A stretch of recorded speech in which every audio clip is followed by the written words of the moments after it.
नमस्कार देवी और सज्जनों, मैं हूँ स्वाति चंद्रा और इस वक्त मैं मौजूद हूँ नीलम डेंटल केयर में पायनियर अलायंस की ओर से विकास नगर सेक्टर 8 में स्थित नियर पावर हाउस चौराहा बजरंग प्लाजा में। और आज हमारे साथ मौजूद हैं डेंटल सर्जन जिन्हें किसी भी परिचय की ज़रूरत नहीं है। आज हमारे साथ हैं डॉक्टर सौरभ श्रीवास्तव जी। सर, आपका बहुत बहुत स्वागत और अभिनंदन है और बहुत बहुत धन्यवाद करना चाहूँगी कि आज हमारे दर्शकों को आप अन्य जानकारियाँ देंगे दांतों से रिलेटेड। तो सबसे पहला सवाल जो मैं करना चाहूँगी, एक नॉर्मल हेल्दी इंसान को ईयरली कितनी बार डेंटल चेकअप करवा लेना चाहिए?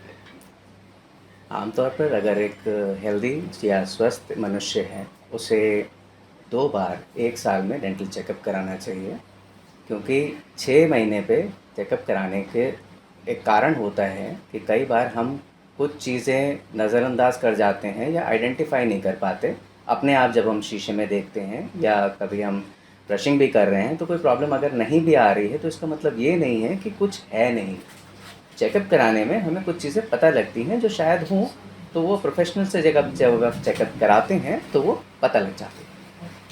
सर, आजकल हम देखते हैं बच्चों के दांत में बहुत ज़्यादा इशू आता है और उनके लिए बेस्ट ट्रीटमेंट क्या हो सकता है। और साथ ही साथ मैं इस बहुत ही इम्पोर्टेंट पॉइंट पे फोकस करना चाहूँगी कि आज के डेट में ना ही सिर्फ बच्चे, बड़े and even old age people they eat junk food, बहुत ही ज़्यादा जंक फूड इनटेक है। तो उसके रिगार्डिंग आप क्या कहना चाहेंगे, क्या बताना चाहेंगे? जी, पहले मैं बच्चों के विषय में बात करूँगा कि बच्चों में हमने प्राय ये देखा है कि माता-पिता जो हैबिट्स इनकलकेट करते हैं या जो हैबिट्स डालते हैं, बच्चे उन्हीं को फॉलो करते हैं। माता-पिता अगर कुछ करते हैं तो बच्चे भी वही चीज़ें कर रहे होते हैं।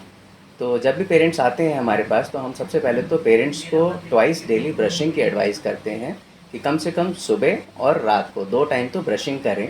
बच्चों में भी रात की ब्रशिंग ज़रूरी होती है, क्योंकि रात में जो हम खाना खाते हैं वो दांतों में चिपका रह जाता है। अगर उसको 8-10 घंटे हम रिमूव नहीं कर रहे हैं तो वो डिके कॉज करता है या प्रॉब्लम्स दांतों की स्टार्ट होनी हो जाती हैं स्टार्ट।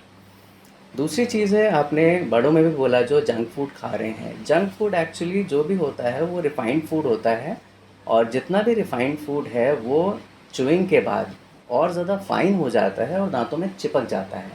तो मेजॉरिटी ऑफ फूड जो है वो मुंह से हम खा जाते हैं, बट थोड़ा बहुत तो दांतों में जो भी कॉन्कैविटीज़ हैं या क्रेवाइसेस जहाँ भी बने हुए हैं वहाँ पे रह जाता है।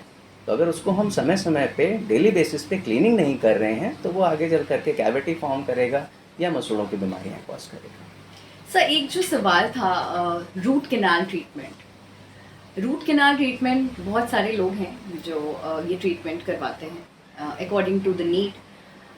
मुझे ये सवाल करना था, ये ट्रीटमेंट कितने टाइम तक लास्ट करता है? How long it last? ये बहुत ही अहम सवाल है, क्योंकि आजकल रूट कैनाल ट्रीटमेंट के लिए बहुत सारी भ्रांतियाँ भी सुनने में आई हैं ऐसी, और कुछ पेशेंट्स परहेज़ करते हैं इसको करवाने से। बट बेसिकली अगर हम बताना चाहें कि रूट कैनाल ट्रीटमेंट में हम करते क्या हैं तो शायद ये चीज़ क्लियर हो सके। अगर किसी दांत में कैविटी हो गई है, कीड़ा लग गया है, तो वो धीरे धीरे अंदर की नसों को इन्वॉल्व कर लेता है। तो जब नसों में इन्फेक्शन चला जाता है तो उन नसों को भी क्लीन करना पड़ता है हमें। उन नसों को क्लीन करने के ही ट्रीटमेंट को रूट कैनाल ट्रीटमेंट कहते हैं। तो अगर हम क्लीन नहीं करेंगे तो वो इन्फेक्शन धीरे धीरे हड्डी में जाएगा और हड्डी से वो पूरी बॉडी में जा सकता है थोड़ा थोड़ा।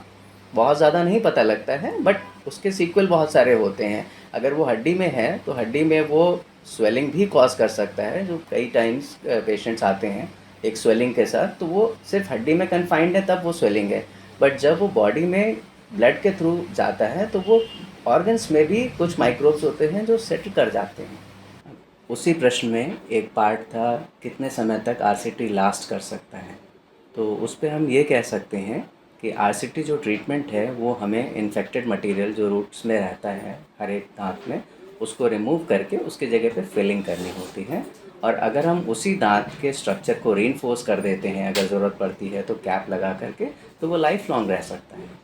सर, एक बहुत ही इम्पोर्टेंट क्वेश्चन जो मेरे दिमाग में आ रहा है अभी, दैट इज ठंड में दांतों का बचाव कैसे करें?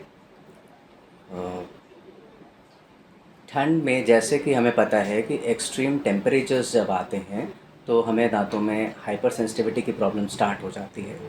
तो कोशिश तो ये करना चाहिए कि हमें एक्सट्रीम टेम्परेचर्स पे दांत को एक्सपोज ही नहीं करना चाहिए। तो अगर नॉर्मल साउंड टूथ भी है तो एक्सट्रीम टेम्परेचर्स में उसमें भी हमें हाइपर सेंसिटिविटी हो सकती है। बट अगर साउंड टूथ नहीं है तो हाइपर सेंसिटिविटी के बहुत सारे कॉजेज़, बहुत सारे कारण होते हैं। जैसे कि हमारे दांत घिस गए हैं या मसूड़े नीचे खिसक गए हैं और जड़ें एक्सपोज हो गई हैं, या फिर कोई कैविटी है, तो ये सब चीज़ें भी हाइपर सेंसिटिविटी कॉज कर सकती हैं।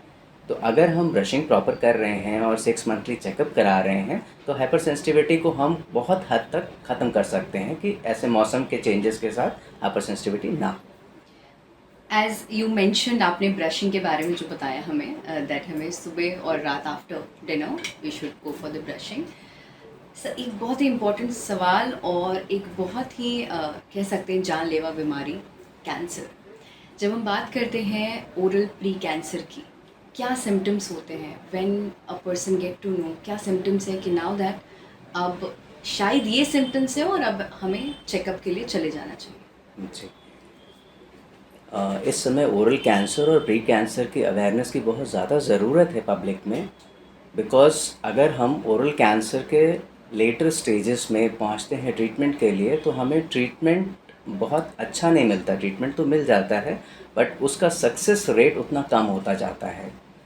तो इससे बेहतर होता है कि अगर हम इनिशियल स्टेजेस में पहुँचें, अगर किसी के कैंसर की बीमारी हो भी रही है, इनिशियल स्टेजेस में ट्रीटमेंट भी कम टाइम कंज्यूमिंग होगा और सक्सेसफुल ज़्यादा होगा।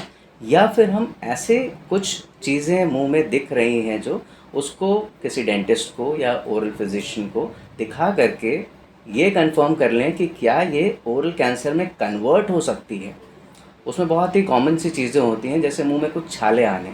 तो अगर आपके मुंह में छाले आते हैं और 2 हफ्ते में वो ठीक नहीं हो रहे हैं तो इसका मतलब है कि आपको डेंटिस्ट को या ओरल फिजिशियन को दिखाना चाहिए।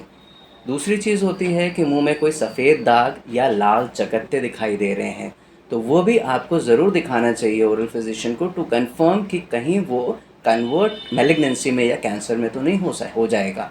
तो इस चीज़ों के लिए हमें सेल्फ एग्जामिनेशन करना होता है। अपने मुंह में हर तरफ ऊपर नीचे सब देखना होता है, ज़बान पे भी हर तरफ देखना होता है कि कहीं कोई चेंजेस तो नहीं है। इतनी अगर हम जानकारी और जागरूकता रखेंगे तो हम बच सकते हैं। सर, एक बहुत ही इम्पोर्टेंट सवाल, सारे जितने भी दर्शक हैं हमारे जो आज आपको सुन रहे हैं, एंड आप एक स्पेशलिस्ट हैं, स्पेशलिस्ट के तौर पे क्या ऐसे क्विक टिप्स एंड ट्रिक्स देना चाहेंगे आप सारे लोगों को कि वो तो डेली करो ही करो to have a good healthy teeth? As a professional or specialist हम ये कहेंगे कि अगर हम ब्रशिंग ट्वाइस अ डे कर रहे हैं तो हमें शायद डेंटिस्ट की ज़रूरत सिर्फ एग्ज़ामिनेशन के लिए पड़े।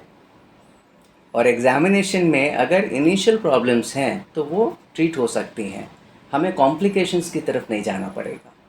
तो बेटर इट इज़, क्योंकि हर एक बीमारी के लिए prevention is better than cure. तो अगर हम प्रिवेंटिव चेकअप ही करा रहे हैं तो वो प्रिवेंटिव चेकअप भी हमें लॉन्ग लास्टिंग मिलेगा। Thank you so much sir, आज पायनियर लाइन्स के साथ जुड़ने के लिए। और it's always said that one should have a beautiful smile, and that's why we go for to a dentist to have a good beautiful smile and good oral health. देवियर सज्जनों, आज हमारी बात हुई है डॉक्टर सौरभ श्रीवास्तव जी से, नीलम डेंटल केयर से। और आप भी, अगर आपको भी चाहिए गुड ओरल हेल्थ, साथ ही साथ आपके खूबसूरत दिखने वाले दांत, तो आप आ सकते हैं यहाँ पे और अपने चेकअप्स, रेगुलर रूटीन चेकअप करा सकते हैं। वीकडेज में 5:30 to 8:30 आप यहाँ पे आकर चेकअप करा सकते हैं। साथ ही साथ मैं संडेज का स्केड्यूल आपको बता दूँ, 10:30 AM to 1:30 PM सर यहाँ अवेलेबल रहते हैं, तो आप आ सकते हैं and you can get a good dental health. बहुत बहुत धन्यवाद पायनियर लाइन्स के साथ जुड़ने के लिए। आज हमारी बातचीत हुई है doctor Saurabh Srivastava ji, dental surgeon से। पायनियर लाइन्स से जुड़े रहने के लिए बहुत बहुत धन्यवाद। मैं हूँ स्वाति चंद्रा।